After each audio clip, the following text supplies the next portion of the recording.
فيديو ترشيح سريع لافلام ممكن تشوفوها في الاجازه. هحاول اخلي الفقره دي ثابته بحيث تكون كل اسبوع، ممكن يوم خميس او جمعه. فيلا بينا نبدا الحلقه. واول فيلم معانا في الترشيح هو فيلم جود تايم، واللي بيتكلم عن عمليه سرقه بنك فاشله، واللي بيتعرض احد الشركاء فيهم للسجن، فبيحاول شريكه التاني انه يدور على طريقه عشان يقدر يخرجه من السجن. فيلم جود تايم نزل سنه 2017 وتقييمه على ام دي بي 7 من 10. الفيلم بطوله روبرت باتنسون، وبرشح لكم تشوفوا الفيلم جدا هيعجبكم. These strings I'm in, to lead a pure life, look ahead in a clear sky. Ain't gonna get there, but it's a nice dream. It's a nice dream.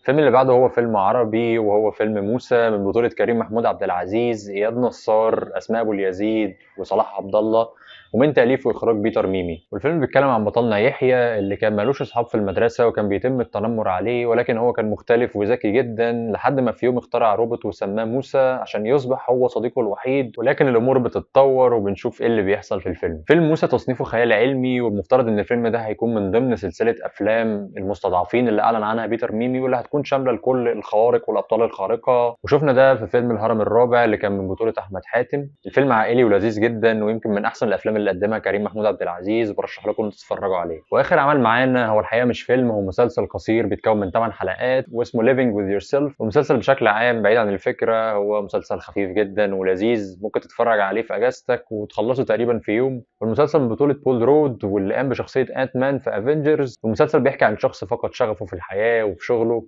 لحد ما واحد صاحبه نصحه انه يروح مركز تأهيل، والمركز ده بيتم فيه العلاج عن طريق تغيير الدي ان ايه بتاع الشخص عشان يصبح نسخة احسن من نفسه. ولكن المفاجأة اللي بيلاقيها بطلنا انه بيتم استبداله بنسخة جديدة ومحسنة منه.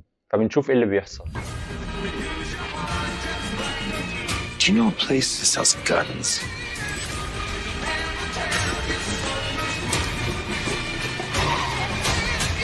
I hate you! I am you! How can you be sure that you are you?